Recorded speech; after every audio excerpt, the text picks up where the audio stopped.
House of the Dragon Episode 10 Ending Explained. Well, what a finale that was.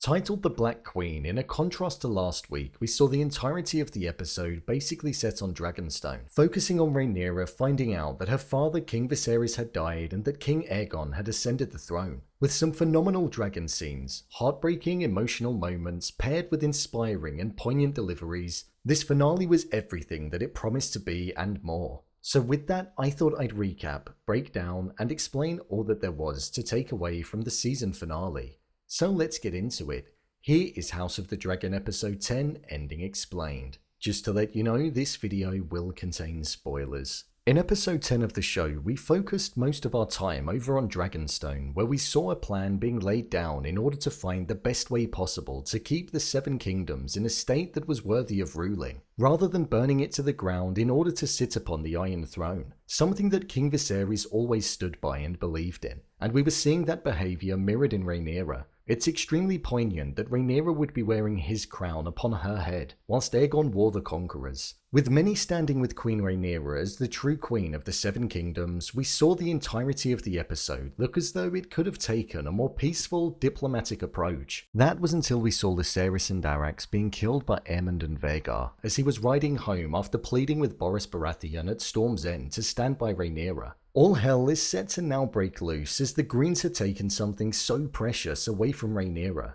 It was on the verge of being personal before, but now, with Aemond essentially claiming Lucerys' life, and him knowing what's now going to occur, the Dance of the Dragons is well and truly going to begin. I'm going to break this video down by the main things to take away from this final episode. What is the Painted Table? Within this episode, we got to see the Painted Table for the first time in all of its glory. Housed in Dragonstone, the Painted Table is something that Aegon the Conqueror had built when he returned from King's Landing for one of the first times. He requested that it be built with all of the lands within the Seven Kingdoms so he'd be able to devise a strategy and plan on how best he can take the Seven Kingdoms, which is what he eventually did. Despite the crown being upon Aegon's head as he sat on the Iron Throne, we're seeing Rhaenyra adopt the strategy and canvas to which Aegon the Conqueror used in order to secure the throne a couple of hundred years ago, so it's really interesting to see it being painted out this way. Rhaenyra is using it as a way of being able to see where her allies are, and where they will be, and who will likely stand against her, and with the flame being placed beneath it, there's nothing more symbolic than fire being used to light it. Did Aemond mean to take out Lucerys? When Lucerys went to Storm's End, we saw that Aemond had beaten him in the race in order to fight for the alliance from Boris Baratheon. Throughout the entirety of the episode, Lucerys' death was being hinted towards us, with Jacaerys beating him in a duel, Lucerys having to swear that he wouldn't fight to Rhaenyra, and with him calling Rhaenyra mother before correcting it to my queen. His lack of experience and readiness to carry out such a task was something that was deliberately positioned all throughout the episode, and it was clear to see that his fate was doomed from the off. Whilst Aemond, well, more specifically Vhagar, tore through Arrax and sent Lucerys down to the sea in what was left of him, we saw a look on Aemond's face of regret and a lack of control. Whilst Aemond was chasing after Lucerys, I believe it was more for a taunt and maybe with the intention of taking his eye still, but he never meant for Vhagar to attack. We saw Arrax initiate a defensive response by releasing Dragon Breath onto Vhagar, which was always going to be a bad move due to the sheer size difference between them. This then led Vhagar to also go on the attack in terms of a defense from the initial hit from Lucerys. One thing that we saw in this scene was from the lore of the show, and that was that a dragon can never truly be tamed. And we saw this as something that was clear to see between the pair. Whilst both are relatively inexperienced in dragon riding, when it came down to it, both dragons went against what their riders said due to the beasts wanting to protect themselves. "No, Arrax, serve me," by Lucerys, and "No, Vhagar, no, no, no," being exclaimed by Aemond were ignored, showing that a dragon's unpredictable nature is still there even when a rider is upon its back. I don't believe Aemond wanted to kill Lucerys because he knows the repercussions of what's to come. He's plunged the realm into war due to a feud that had been there since they were younger. The hatred between Lucerys and Daemon was always there, but the killing in the way that it was, I don't think that was ever the intention. What was the dragon that Daemon was trying to claim?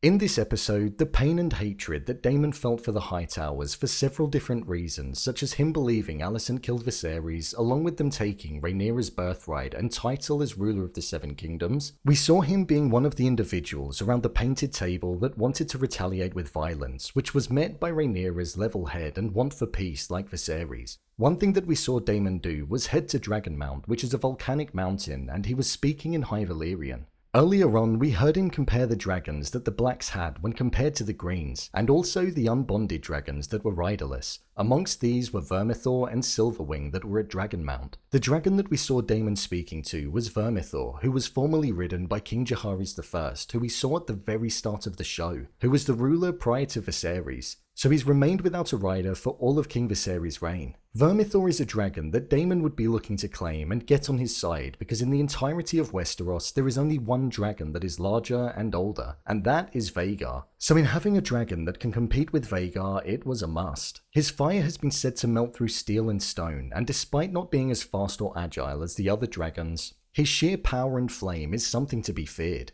I'm hoping we're going to see this go on the side of the Blacks. With Daemon being at Dragonmount, it leads me to believe that he'll most likely look to claim Silverwing whilst he's there too, as if he doesn't, we know the Greens are already preparing for war, in the sense that they were at Storm's End, so there's nothing to say that they wouldn't go to Dragonmount to bond with the unbonded. How many dragons do the Greens and the Blacks have? When discussing the power that comes with being a descendant of Old Valyria, we heard that multiple dragons are going to be participating in the Dance of the Dragons. Excluding Arrax, who we know was taken out by Vhagar in the episode, it looks as though the Blacks outnumber the Greens significantly, which could be beneficial. This means that the Blacks hold Syrax, who is Rhaenyra's, Caraxes, who is Daemon's, Meleys, who is Rhaenys's, Virmax, who is Jacaerys, Moondancer, who is Baelor's, Tyraxes, who is Joffrey's, and 3 wild dragons. Whilst there are also unclaimed dragons such as Seasmoke, who was Laenor's, who we know can battle, Vermithor, who we saw Daemon going to claim, and also Silverwing, who I feel Daemon will try to claim too. This leaves the Greens with Vhagar, who's ridden by Aemond, Sunfire by Aegon, and Dreamfire by Helaena. Why Corlys Velaryon taking the Stepstones is a positive for the Blacks. When Corlys Velaryon arrived back at Dragonstone following the news that he'd recovered from his injuries that he took on in the Battle for the Stepstones 2.0, he swore his loyalty to Queen Rhaenyra along with the full support of his fleet, and in this moment he confirmed that he'd been successful in the taking of the Stepstones, and the defeat in the Triarchian army. This was of great importance for a couple of different reasons. The narrow sea with the islands surrounding it essentially acts as a passageway into King's Landing, and it's a main place where trade passes through. With the control of the passageway, whomever's in control can essentially stop all trade from passing through, meaning they'll be cut off. This was something that they originally wanted to prevent Kragas Drahar, the crab feeder, from carrying out earlier on in the season. If the control of the narrow sea falls into the wrong hands, they're essentially in control of what comes in and out, meaning they can charge an extortionate fee for allowing ships to pass through,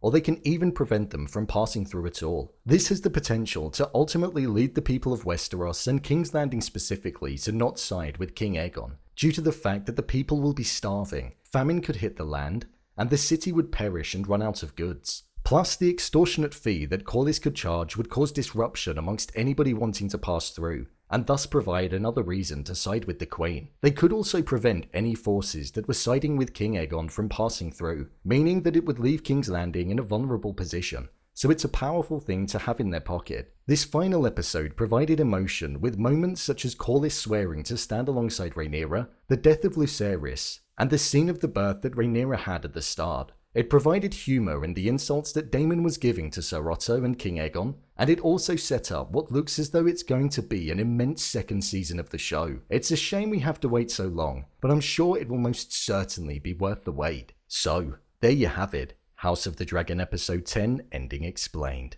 If you want to see more videos on House of the Dragon, such as Endings Explained, theories and predictions, and character breakdowns, then click on the I button. Or alternatively, you can head over to my channel where you'll find them all. If you'd like to give me a show or movie that you'd like me to review, then head over to my Twitter, @BrainPilot_, and tweet me what show or movie you'd like me to review next. And finally, if you'd like to see what I rate the latest movies that don't quite make the cut to getting a dedicated video, then head over to my Letterboxd profile.